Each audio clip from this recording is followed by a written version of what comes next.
Hello friends, welcome to my YouTube channel happy to seen. আশা করি তোমরা সবাই ভালো আছো। সকাল সকাল আমরা বেরিয়ে পড়েছি, আর অবশ্যই বাইক নিয়ে আমি বাইক রাইড করতে ভালোবাসি। আর আমার ব্লগগুলো অবশ্যই দেখে বুঝতে পেরেছো আজকে কিসের ব্লগ হতে চলেছে। তোমাদেরকে দেখাবো একদিনে তোমরা ঘুরে আসতে পারো একটা সুন্দর জায়গা, যেটা আমাদের বাড়ির খুব কাছাকাছি। তোমরা সাথে থাকো, পুরো ভিডিওটা কেমন লাগলো অবশ্যই তোমরা কমেন্ট করে জানিও। আর যারা আমার চ্যানেলে নতুন তারা চ্যানেলটিকে অবশ্যই সাবস্ক্রাইব করে দেবে। চলো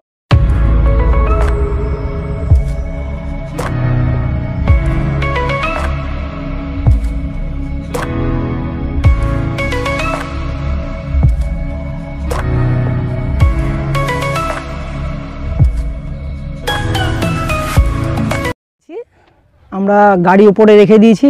সকাল 6টায় বেরিয়েছিলাম, এখন অলরেডি 9টা আপ হয়ে গেছে। এখন আমাদের এই নদীটা পেরিয়ে ওপারে যেতে হবে। কুয়াশার জন্য দেখা যাচ্ছে না, আইল্যান্ডটা ধারে কাছেই হয়তো হবে। আমরা যদিও দুজন রয়েছি এখানে, তোমরা আসতে পারো অবশ্যই। এবং নৌকো ভাড়া 300 টাকার মতো পড়বে দুজনের আপাতত। আর ওখানে খাওয়া দাওয়ারও ব্যবস্থা রয়েছে। চলো তাহলে যাওয়া যাক, দেখি ওখানে কি আছে। আমরা এখন রওনা দিয়েছি নৌকো করে, দেখতেই পাচ্ছ কত সুন্দর। দেখো, হয়তো কিছু সময় লাগবে। সত্যি কথা বলতে শীতকাল আসলে পরে না যদি কোথাও ঘুরতে বেরোনো হয় তাহলে সেই মানে মজাটা পাওয়া যায় না। আর আমরা সত্যি একটু ঘুরতে ভালোবাসি। যদিও এখানে আমরা পুরোপুরি বাইক রাইড করে যেতে পারছি না, কারণ এখানে বাইক নিয়ে যাওয়াটা পসিবল না। সেই ফেরিঘাট না, এটা একটু নর্মাল ফেরিঘাট। দেখতে পাচ্ছ নৌকাটা অনেকটাই ছোট। যদিও এখানে অনেক কজনই আসতে পারবে, তোমরা 6-7 জন 8 জন আরামসে চলে আসবে। আর এমন কিছু খরচও না, অনেক রিজনেবলের ভিতরে। ওখানে খাওয়া দাওয়ারও সুব্যবস্থা রয়েছে। যদিও আমার কাছেও নতুন জায়গা, আর তোমাদেরকেও দেখাবো কীরকম কী জায়গা। আর দেখতেই পাচ্ছ নদীর সেই মনোরম পরিবেশ একদম। মানে এখানে আমাদের শহরের দিকে যেটা হয় একদম পলিউশনের যে একটা ব্যাপার থাকে, এখানে একদম ন্যাচারাল সুন্দর। দেখা যাক আরও কী কী নতুন তোমাদের দেখাতে পারি। ঠিক আছে, চলো। এই যে দেখতে পাচ্ছ পেছনটাতে ওই যে দেখা যাচ্ছে, যে ওই যে জেটিঘাট দেখা যাচ্ছে, সবুজ দ্বীপ। এটা আইল্যান্ডটা অনেকটাই বড়। ঘুরে দেখতে কম বেশি 30 মিনিটের মতো সময় লাগবে। 25শে ডিসেম্বর থেকে এখানে লোকজনের সমাগম শুরু হয়। আর এখন সরকারের দিক থেকে ভালো করে এটাকে সাজানো হচ্ছে। 40 টাকা মাথা পিছু তোমাদের খরচ পড়বে। এখানে আসলে পরে এন্ট্রি ফি দিতে হবে। বিভিন্ন রকমের পার্ক হচ্ছে, বিভিন্ন রকমের মানে খাওয়া থাকা ঘোরা বিভিন্ন রকমের জিনিস হচ্ছে। এগুলো টোটালটাই তোমাদেরকে আমরা দেখাবো। চলো তাহলে পৌঁছে আমরা দেখি এখানে কি দেখার আছে। আমরা এখন পৌঁছে গেছি সবুজ দ্বীপে, দেখতেই পাচ্ছ। ওই যে দূরে জেটিঘাট দেখতে পাচ্ছ, ওখান থেকে সবাই ইন হয়। আমরা এদিক থেকে ইন হয়েছি নৌকো নিয়ে এসেছি বলে। এই যে দুপাশেই রয়েছে ভাগীরথী নদী, এখান থেকেই দ্বীপটা শুরু। এই যে দেখতে পাচ্ছ ভাগীরথী নদী দেখা যাচ্ছে। খুব একটা মনোরম পরিবেশ। সবুজ দ্বীপের ওয়াচ টাওয়ার, এর উপর থেকে পুরো সবুজ দ্বীপটাকে দেখা যায়। খুব সুন্দর লাগে দেখতে। সবুজ দ্বীপে তৃপ্তি হোটেল, খুব সুস্বাদু এবং লোভনীয় খাবার পাওয়া যায়। তোমরা অবশ্যই এখানে এসো। ধারে কাছে সত্যি একটা প্রাকৃতিক সৌন্দর্যর জায়গা হচ্ছে সবুজ দ্বীপ। তোমরা এলে অবশ্যই তোমাদের ভালো লাগবে। মানে সত্যি কথা বলতে মানে এত সুন্দর একটা নির্জন পরিবেশে এত ভালো একটা ছুটি কাটানোর একটা জায়গা, ওয়ান ডে ট্যুর হিসাবে খুবই ভালো। আমি সবাইকেই বলবো যারা একদিনে ভ্রমণ করতে আসতে ইচ্ছুক অবশ্যই তোমরা সবুজ দ্বীপ আসো। বিভিন্ন ট্যুরিস্ট যারা অনেকে মানে একসাথে আসাটা পছন্দ করো, একদম একটা একান্তে ফাঁকা জায়গায় একটা ভালো মনোরম পরিবেশে পিকনিক করতে চাও, তোমরা অবশ্যই এখানে আসবে। এই দেখো উপরে দেখতে পাচ্ছ। সত্যি কথা বলতে এখানে এসে তো আমি একটা জিনিস দেখে খুবই ভালো লাগলো, যে এখানে এত সুন্দর একটা পরিবেশের ভিতরে এত পাখি। এখানে চারিদিকে উপরে দেখতে পাচ্ছ যে দেখা যাচ্ছে বিভিন্ন, এগুলো সব সারস পাখি। মানে একদম প্রকৃতির মানে বুকে যেখানে এরা ঘর করে আছে। সত্যি কত ছোট ছোট বাচ্চা এবং অসংখ্য এদের বাসা দেখা যাচ্ছে উপরে। খুব ভালো লাগছে দেখে। তোমরা আসলে অবশ্যই তোমাদের ভালো লাগবে। কলকাতা থেকে খুবই কাছাকাছি, এত সুন্দর একটা ভালো ভ্রমণের জায়গা, যেখানে সত্যি আমরা যখন মানে আমি শুনেছিলাম আসবো, যখন সিদ্ধান্ত নিয়ে ভাবিনি যে এতটা ভালো হবে। অসাধারণ একটা জায়গা, খুবই ভালো। তোমরা অবশ্যই এখানে ভিজিট করো, ভালো লাগবে। এটাও একটা জেটিঘাট। এদিক থেকে যদি মানে কোনো কেউ ঘুরতে আসো, এখানে তোমরা জেটিঘাটে এখানে নৌকো রেখে এখান থেকে তোমরা উঠে ইন হতে পারবে সবুজ দ্বীপে। এই জেটিঘাটে এই যে দিক থেকে দেখতে পাচ্ছ, এই দিকটাতে দেখো, এখান থেকে আবার শুরু, এই যে সাইডে ভাগীরথী নদী, এই সবুজের যে মানে প্রাকৃতিক যে সৌন্দর্যটা এখান থেকে আবার স্টার্ট হয়ে গেছে দেখো।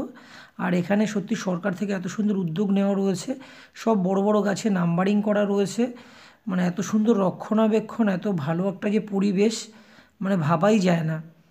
এই দেখো রাস্তাঘাট কত সুন্দর বানানো রয়েছে, যে একটা মানে কি বলবো, একটা জঙ্গলের ভিতর থেকে যে রাস্তা চলে গেছে, খুব মানে দেখার মতো, এত সুন্দর ফটোগ্রাফি করা যাবে এখানটা। আমরা প্রচুর ফটোগ্রাফি করেছি। এই পাশে কটেজগুলো দেখতে পাচ্ছ, এই কটেজগুলো ভাড়া নেওয়া যায়। কটেজগুলোতে তোমরা ভাড়া নিয়ে থাকতে পারো, চাইলে কেউ রাত্রি যাপনও করতে পারো। মানে একটা কি বলবো, মানে এত সুন্দর একটা মানে ভিউ পয়েন্ট, এত সুন্দর একটা ন্যাচারাল যে জায়গা, যেখানে না এলে সত্যি তোমাদের বোঝাতে পারবো না। জানি না কতটা ভিডিওর মাধ্যমে তোমাদেরকে বোঝাতে পারছি। তোমরা অবশ্যই ভিজিট করো, তোমাদের ভালো লাগবে। যারা সত্যি কথা বলতে, যারা বিভিন্ন রকমের সবুজ যে জিনিসগুলো পছন্দ করো, জঙ্গলের যে ব্যাপারটা, আমরা তো বিভিন্ন জায়গায় ভ্রমণে যাই, ডুয়ার্সে যাই, বিভিন্ন যেসব জঙ্গল ভিত্তিক ট্যুরিস্ট স্পট ওখানে যাই। বাড়ির ধারে কাছের ভিতরে যে এত সুন্দর একটা ভালো পিকনিক স্পট রয়েছে, এটা তোমরা না গেলে তোমরা বুঝতে পারবে না। এত সুন্দর সবুজায়নের ভিতরে এত ভালো, মানে কম খরচে এত মানে কি বলবো তোমাদের, এত ভালো করে যে ওখানটাতে তোমরা ঘুরে আসতে পারবে। ওয়ান ডে ট্যুর হিসেবে আমি রেফার করবো, তোমরা অবশ্যই সবুজদ্বীপ ভিজিট করো। সবার পছন্দের এবং ফ্যামিলিকে নিয়ে কাটানোর জন্য একটা খুব ভালো জায়গা। ফ্যামিলি নিয়ে ফ্যামিলি পিকনিক, বা তোমরা বন্ধুবান্ধবের সাথে যাও, বাড়ির কাছে তোমরা চাইলে ট্রেন যোগাযোগও যেতে পারো, বাস যোগাযোগও যেতে পারো, বা প্রাইভেট গাড়ি নিয়েও যেতে পারো, বা বাইক রাইডে আমাদের মতো বাইক রাইড করে আসতে পারো। কিন্তু সবাইকেই বলো, বাইক নিয়ে কিন্তু এখানে আসা যায় না, ওপারে গাড়ি রেখে তবেই কিন্তু তোমাদের নৌকো করে এপারে আসতে হবে। এই দেখো সবুজের যে একটা মানে কি বলবো, সবুজের যে একটা মেলা বলতে পারো, যে একটা মেলা সত্যি দেখার মতো। দেখো চারিদিকে সবুজে, মানে আমাদের কলকাতার দিকে যে ন্যাচারাল জিনিসটা দেখা যায় না, এত সুন্দর যে সবুজের ভিতরে যে একটা সুন্দর একটা মনোরম পরিবেশ, যেখানে আমরা গিয়ে ছুটি কাটিয়ে একটা পিকনিক করতে পারি, সেটা গ্রুপ ট্যুর হোক বা বন্ধুবান্ধবের সাথেই যাই না কেন। সত্যি তোমরা এখানে আসো, পিকনিক করো, এবং তোমরা কমেন্টে জানিও কত সুন্দরভাবে তোমরা এখানে সবুজ দ্বীপটা ভিজিট করলে। এই দেখো দূরে দেখা যাচ্ছে, দেখো কত সারস পাখি, এই দেখো তোমাদের জুম করে দেখাচ্ছি, দেখতেই পাচ্ছ। মানে আমাদের এদিকে তো সত্যি কথা বলতে শহর অঞ্চলে তো পাখি তেমন দেখাই যায় না, কিন্তু এখানে দেখো মানে কি পরিমাণে সারস পাখি রয়েছে। এরা এদের একটা ঘর বানিয়ে নিয়েছে, এত সুন্দর একটা সবুজ একটা নির্জন পরিবেশ। এদের এত মানে তোমাদের সত্যি কথা বলতে ভীষণ পরিমাণে তোমাদের মন কাড়বে, ইচ্ছে করবে যে বারবার ওখানে ভিজিট করো, বা বন্ধুবান্ধবদেরও রেফার করো যে হ্যাঁ একবার হলেও সবুজদ্বীপ অন্তত তোমরা ভিজিট করো। আমি সবাইকে বলবো অবশ্যই ভালো লাগবে তোমাদের। আমি এখন সবুজ দ্বীপের ওয়াচ টাওয়ারের উপরে উঠেছি। এখান থেকে পুরো দ্বীপটার ভিউ দেখা যায় খুব ভালো। এই দেখুন, এই যে নদীটা, এই যে পেছনের দিকটা, অবশ্যই ভালো লাগবে আপনাদের। ওয়াচ টাওয়ারটা খুবই ভালো, অনেকটাই উঁচুতে, এখান থেকে একদম দূরের পরিবেশগুলো দেখা যায়। এই দেখুন কত উঁচুতে, সত্যি মানে খুব এনজয় করছি, খুব ভালো লাগছে। জেটি থেকে যারা উঠে আসবেন তাদের প্রস্থানের এই যে জায়গা দেখুন, এই এখান থেকে নেমে গিয়ে জেটি ঘাটে যেতে হয়। এই যে জেটি,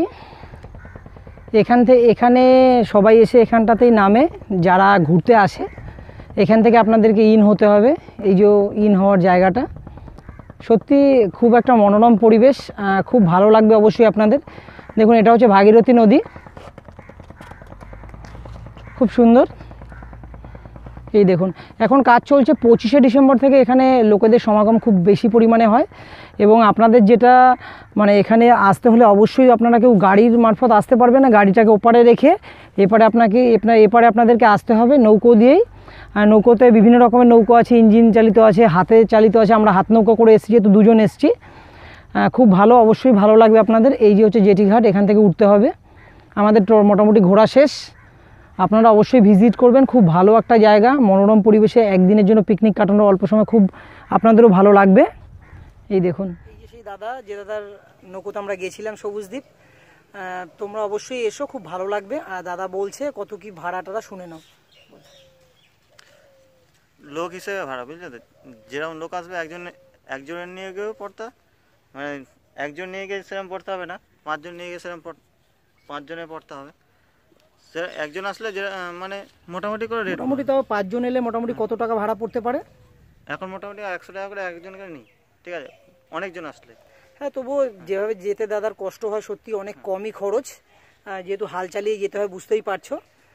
আমাদের 300 টাকা লাগলো। তোমরা অবশ্যই এসো, ভালো লাগবে, দাদাকে এখানেই পেয়ে যাবে, এই পাশেই বাড়ি, দাদার গাড়ি টাড়ি রাখারও ব্যবস্থা আছে, কোনো অসুবিধা হবে না, একদম সিকিওরভাবে তোমরা ঘুরতে পারবে। ঠিক আছে দাদা, তাহলে এলাম, খুব ভালো লাগলো।